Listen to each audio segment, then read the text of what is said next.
Listo, entonces para comenzar con el tema de búsqueda bibliográfica, debemos tomar en cuenta que el crecimiento de información científica y en general cualquier tipo de información es muy amplio, tiene un crecimiento exponencial. Cada vez más y más gente publica y es difícil estar actualizado con la información.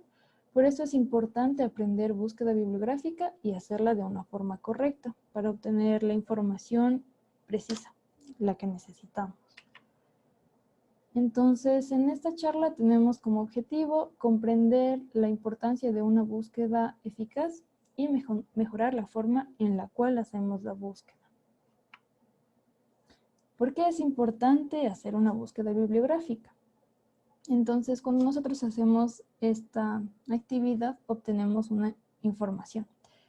Y esta información es la base del artículo o de cualquier investigación que vayamos a hacer, porque con esta información sacamos los vacíos que hay en nuestro tema, sacamos las metodologías que pueden servir para medir lo que vamos a estudiar y también nos permiten encontrar resultados que después vamos a usar en la discusión.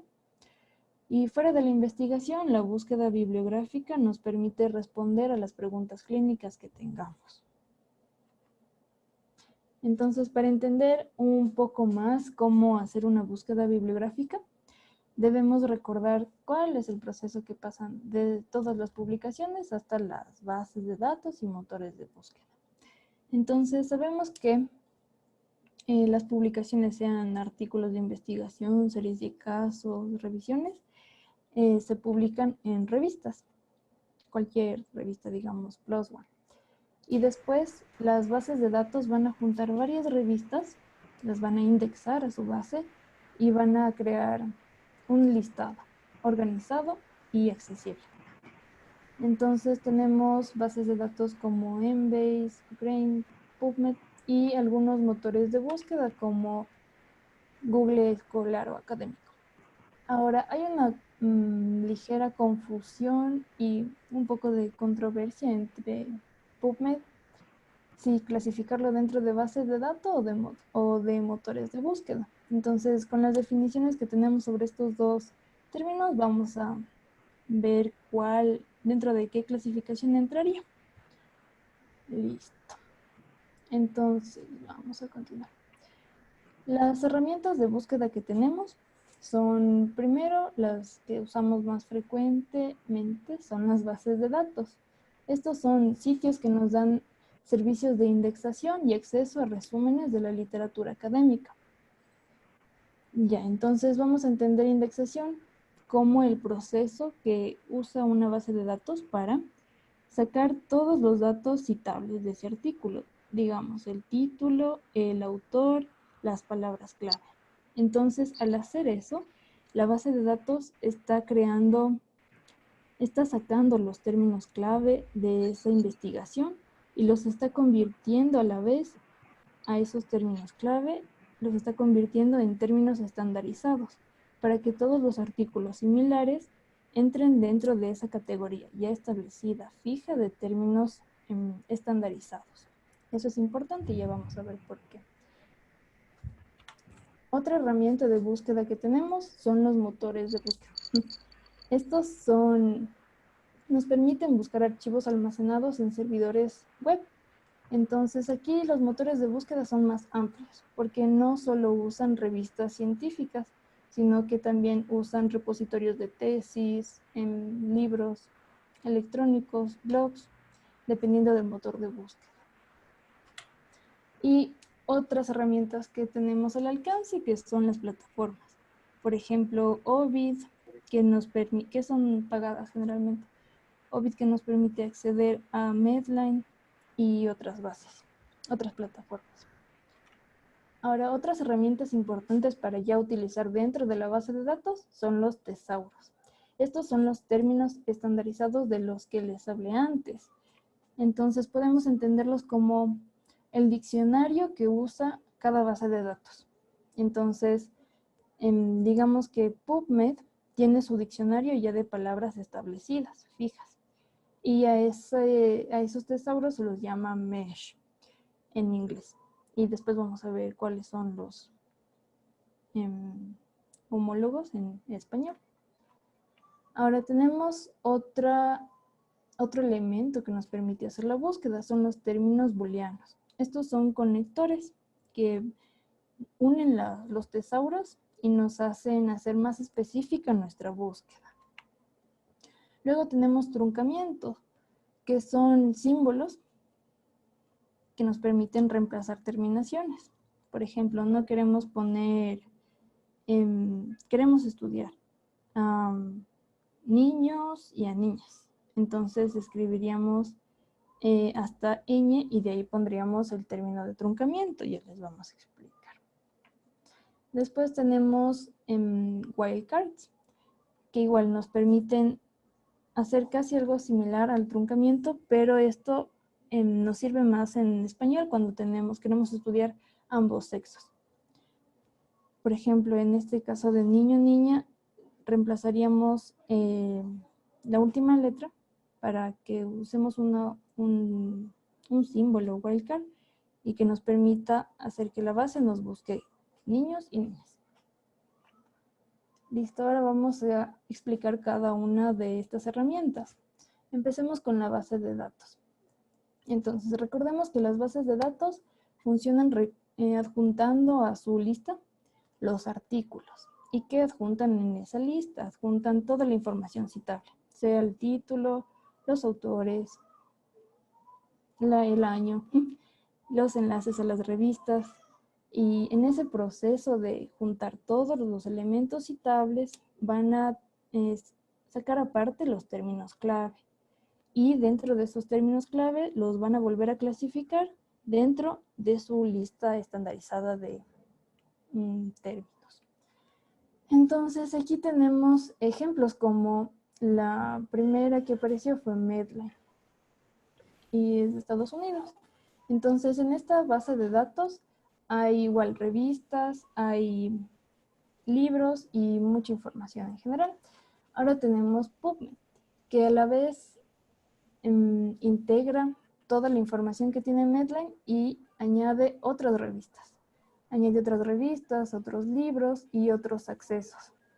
Entonces, por eso podríamos considerarla una base de datos, porque vuelve a añadir revistas y vuelve a añadir los artículos y vuelve a hacer el proceso de indexación que hacen las bases de datos.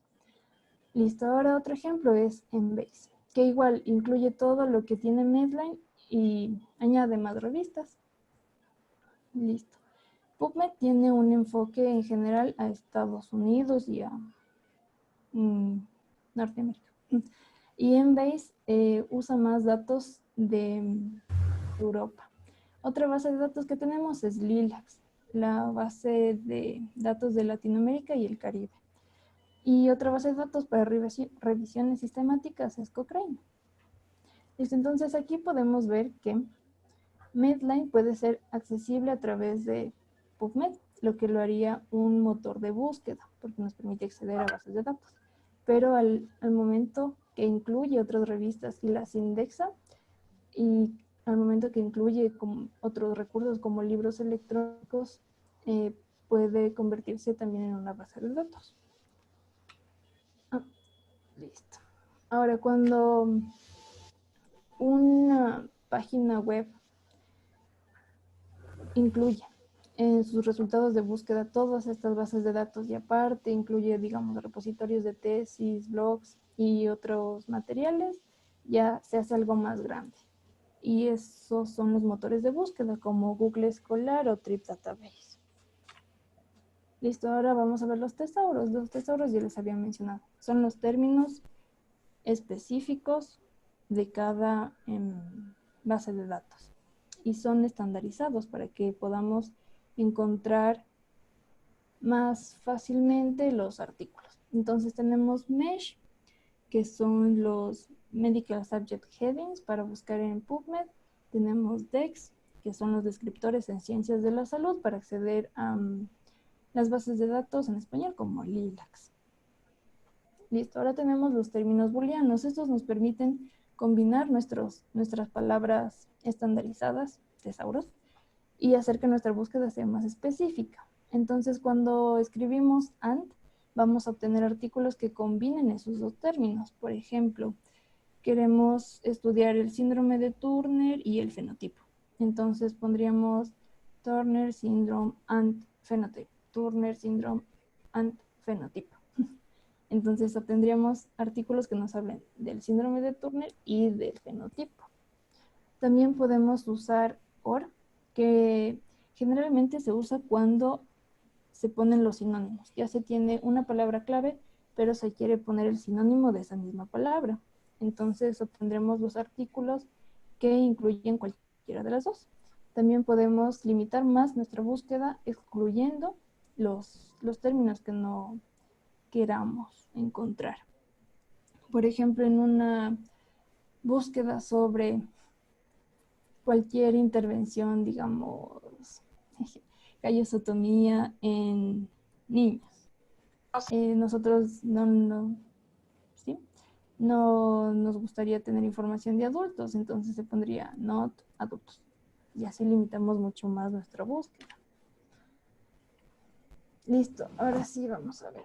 Vamos a ver algunas recomendaciones que podríamos usar para al momento de buscar en PubMed. Entonces, a ver, déjenme ver. Ay.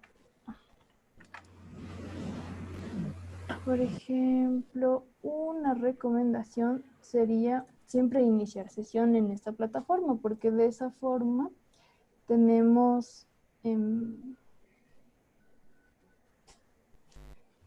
¿Sí me escuchan?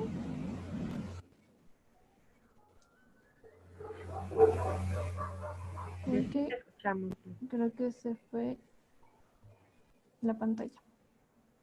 La pantalla. Sí, un momento. Ya se está cargando. Bueno, les sigo comentando. Es importante iniciar sesión en estas plataformas porque así podemos tener registrada la búsqueda que hacemos. Y si hacemos mucha sintaxis de búsqueda, en nuestro historial ya vamos a tener cuál hicimos y cuántos resultados obtuvimos de cada uno.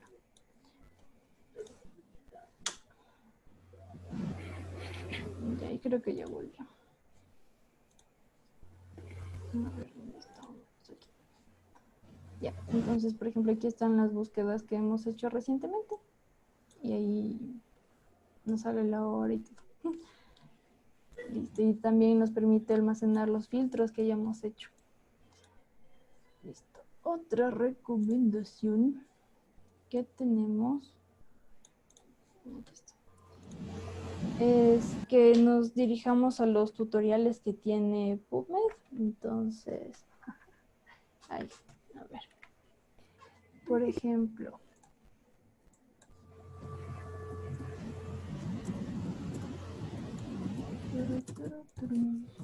para acceder a los tutoriales, nosotros en la nueva plataforma nos vamos, desplazamos la pantalla un poco más abajo y ahí encontramos en la primera columna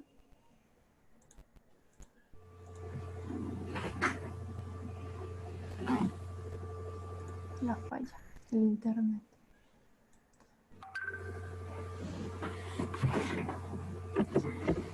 Igual aquí en la parte en la parte final de cualquier página que abran en PubMed, ahí van a encontrar unas columnas que dicen iniciando con PubMed y ahí nos dice el manual y aquí está trainings and tutorials. Esperemos que se cargue. Ya, ahí. Entonces ahí pueden acceder a los videos tutoriales. Y ahí les explica cómo hacer búsqueda avanzada cuando quieran hacerlo. Chévere.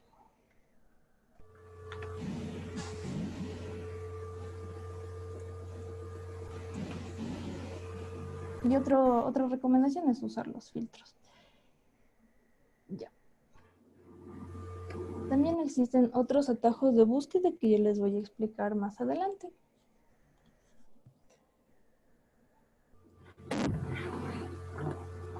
Ya. Ahora sí, vamos a la siguiente.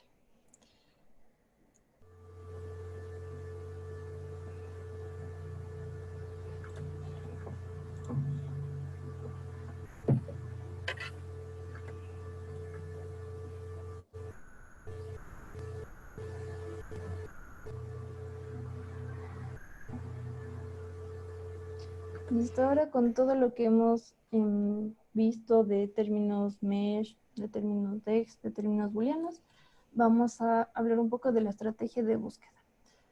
Entonces, primero es muy importante que tengamos claro qué queremos buscar. Es decir, debemos establecer una pregunta que sea clave, que sea precisa. Después tenemos que encontrar los términos principales de esa pregunta, buscar sinónimos de esos términos y hacer la búsqueda en los tesauros. Luego armamos la sintaxis de búsqueda y limitamos nuestra búsqueda con los filtros, sea con idioma, con tipos de artículos que queremos ver y así. Después escogemos las bases de datos. Entonces, digamos, si quieren ver un caso, quieren estudiar algún problema que solo está en Latinoamérica, les serviría más Relax que Embase. Pero igual deben hacer la búsqueda en varias bases de datos. Después copiarían la sintaxis en las bases de datos o en los motores de búsqueda.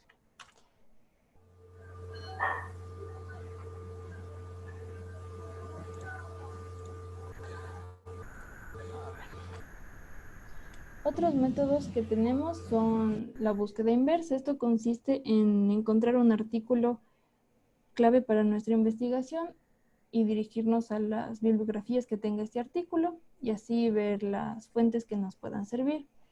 Otro método es la búsqueda manual por cada revista con los términos que queramos ver, pero esto consume mucho tiempo.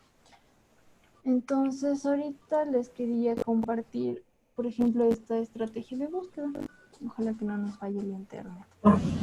Entonces tenemos como ejemplo esta pregunta que dice: ¿existen fenotipos leves en el síndrome de Turner con cariotipo 45X0? ¿O con qué frecuencia se presenta? Entonces aquí sacamos las palabras claves de nuestra búsqueda, que son fenotipo leve, síndrome de Turner, cariotipo 45X0, que podría ser un sinónimo, cariotipo clásico. Y la otra pregunta, que es frecuencia. Entonces fuimos buscando en DEX y en MESH cuáles podrían ser los términos. Y después de eso, ustedes deberían combinar las palabras, por ejemplo, fenotipo leve, and síndrome de Turner, and prevalencia.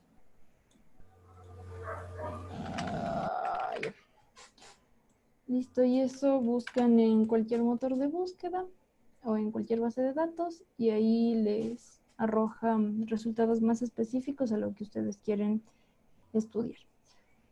Entonces, con eso daríamos paso al resumen de esta parte. Listo, entonces es importante recordar que la búsqueda bibliográfica es el pilar de nuestro artículo científico porque nos permite conseguir el vacío de la información, conseguir métodos y conseguir resultados de discusión. De igual forma, hay que entender que esto es una habilidad que se desarrolla con la práctica y así se van descubriendo atajos y formas más eficaces de hacer búsqueda. Y lo más importante, antes de iniciar una búsqueda siempre es bueno planificarla. Hacer la pregunta, sacar los términos precisos, los sinónimos y luego ir a DexMesh para encontrar los términos estandarizados. Y con eso concluiríamos esta parte. Ahora le damos paso a Michael para que siga con su parte. Listo, muchas gracias, Les. Una buena noche con todos, ¿cómo están? Les, si podrías ayudarme a compartir la pantalla. Gracias. Ya.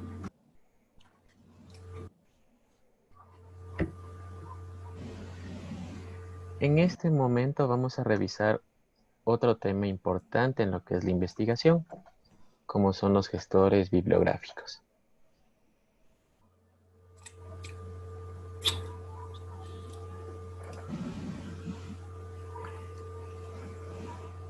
No sé si ya tienen en pantalla la presentación.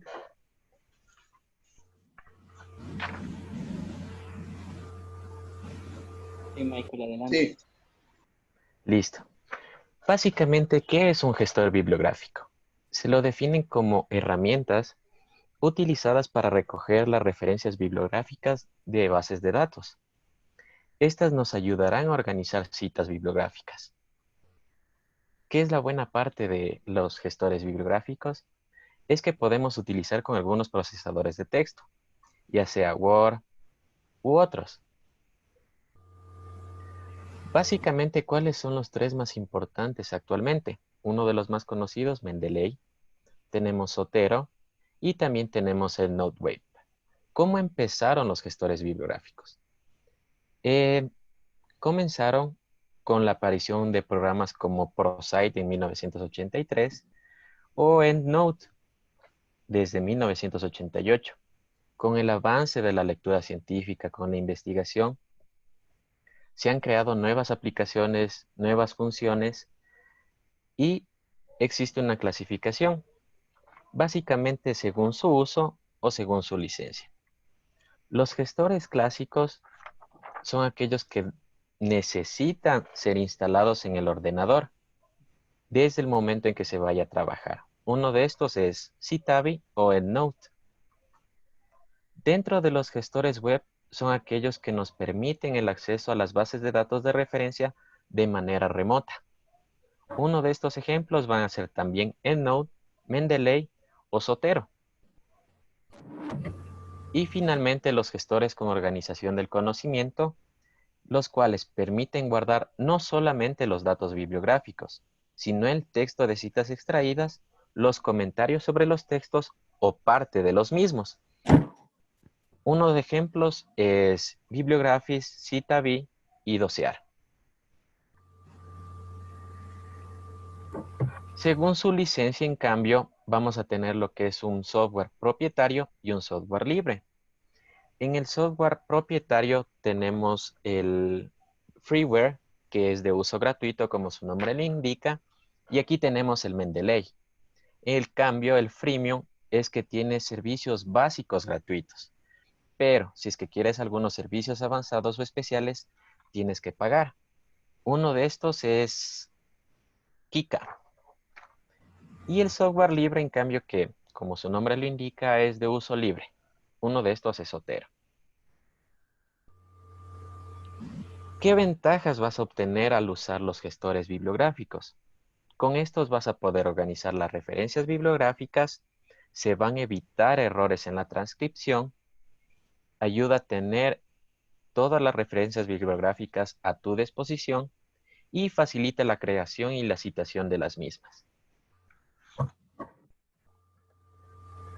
¿Cómo funciona un gestor bibliográfico? Básicamente son 5 pasos.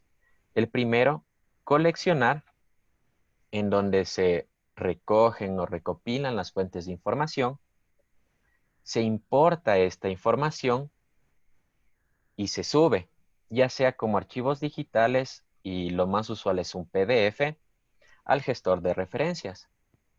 Se organiza, ya sea se agrupa en carpetas, en los grupos que tengas de trabajo y finalmente se cita y se genera la bibliografía. Siempre y cuando se debe saber el estilo en el que vas a citar, ya sea normas APA, normas Vancouver, etc. Tenemos que tomar en cuenta que los gestores bibliográficos nos evitan robar ideas. Con esto podemos ser partícipes de la originalidad de los artículos. Vamos a pasar a uno de los más importantes y más usados gestores bibliográficos, tanto para entender cómo funciona como algunas de sus ventajas que tiene. Mendeley en sus inicios fue creado en lo que es el año de 2008, pero llega a formar parte del grupo editorial Elsevier desde el 2013. Tiene una gran variedad de funciones. Entre las más principales es la creación de una biblioteca personal, importación de documentos en diferentes formatos, ya sea puedes estar conectado en el navegador y citar, o puedes descargar el PDF, incluir a Mendeley y que él te ayude a citar. Igualmente, en los procesadores de texto como es Word, ayuda a citar y a generar la bibliografía. Y finalmente, te ayuda a transferir bibliografía desde otros gestores bibliográficos. ¿Cuáles son sus ventajas? Si tú eres miembro o tienes una sesión en Mendeley, tienes la capacidad de tener 100 gigas de espacio para almacenamiento personal. Igualmente, si es que pagas un poco, puedes tener para uso compartido, uso de empresas o de grupos de trabajo. Otras de las ventajas es que es multiplataforma. Se puede trabajar en computadora, en un smartphone o en una tablet. Y está disponible en los principales sistemas operativos. ¿Cuáles son? Windows, Mac, Linux. En el resumen que se les enviará a Slack, tenemos algunos links en donde muestran algunas de las funciones que tiene Mendeley. Ustedes ingresan a estos links y se pueden descargar cada una de ellas. A continuación vamos a presentar un video de cómo es el uso de Mendeley y cómo se debe registrar, descargar, instalar y algunas funciones más.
Como podemos ver aquí, estamos descargando lo que es la aplicación. Siempre demora algunos minutos. Para instalarlo, únicamente tienes que ejecutarlo.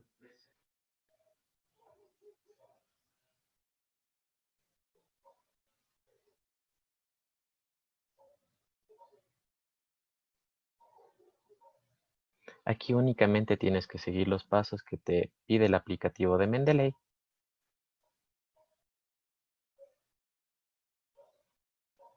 Se va a demorar un poco dependiendo de la memoria que tengas en tu computador, pero no es muy pesado el archivo, es lo bueno.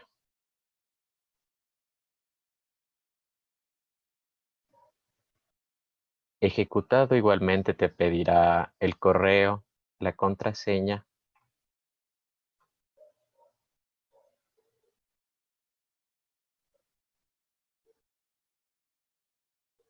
Esta va a ser la página principal de Mendeley.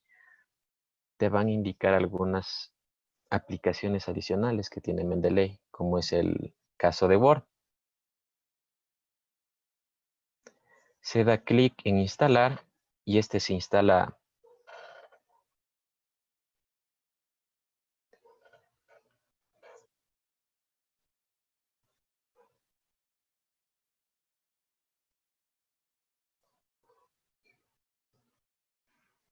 Mendeley tiene la opción de que puedes sincronizar referencias bibliográficas desde el navegador privado o desde tu computador. Simplemente los arrastras o pones en la opción de File, Agregar. Este es un artículo científico que demuestra que ya está citado. Automáticamente lo hace Mendeley.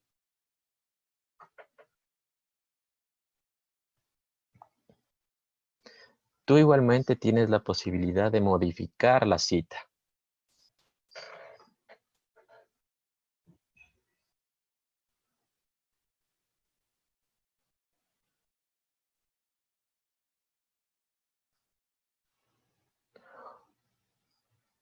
Para poder hacer un importador web, necesitamos igualmente instalar desde la página principal de Mendeley.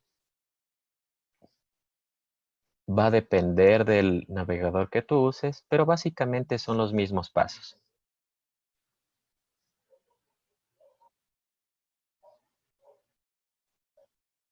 Se lo agrega, este se va a instalar y podrás tener la opción de citarlos desde tu navegador.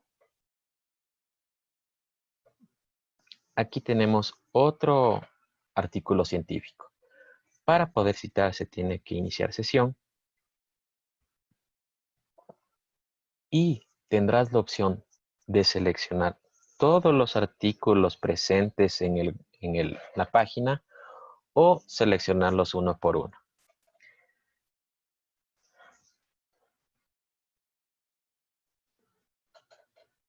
También te ayuda a descargar los PDFs de cada uno de los artículos científicos, si es que están a su adquisición, claro.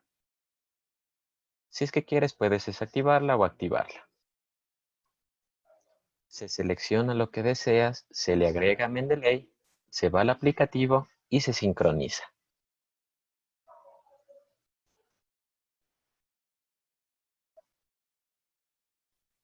Aquí podemos ver de que ya está citado el artículo científico.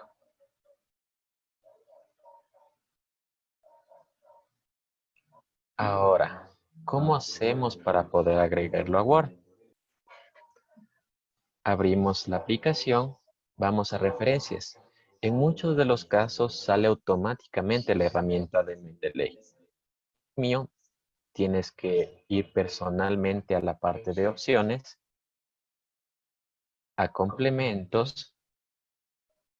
En la parte de administrar colocas plantilla e ir.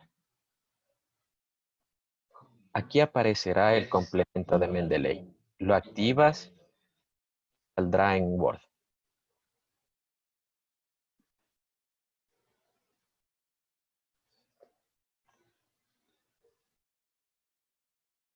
Tenemos varias opciones aquí. Una de ellas es el estilo en el que vas a citar. Tenemos una gran variedad. Vancouver, APA, y tú la decides, dependiendo de tu estudio.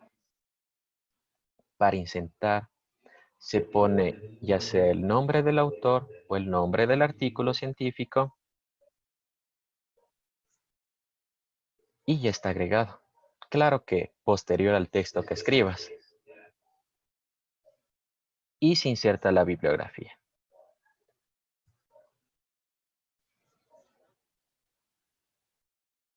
Con esta herramienta podemos tener administrado de una mejor manera nuestras citas y podemos cambiar las citas que tenemos.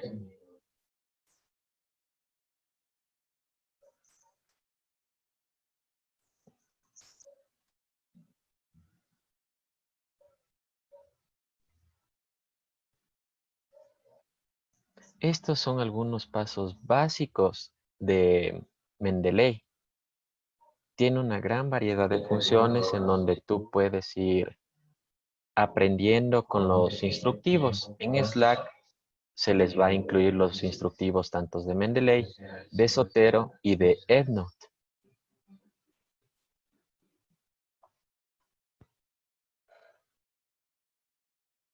Otra de las funciones adicionales que tiene Mendeley es que tú puedes agregar manualmente tu cita. Tienes que también poner en File, agregar manualmente la cita y te saldrá este recuadro. Aquí, dependiendo del artículo que tengas, podrás escoger el tipo, ya sea un artículo de una revista, un artículo original, etc. Colocas todo en el estilo que deseas y te debe salir de esta manera. Eso sería lo más importante de gestores bibliográficos y de Mendeley. Muchas gracias. Muchas gracias, Michael. Ahora damos paso a la sección de preguntas. Si tienen alguna pregunta de cualquier de los dos temas, pueden hacerla.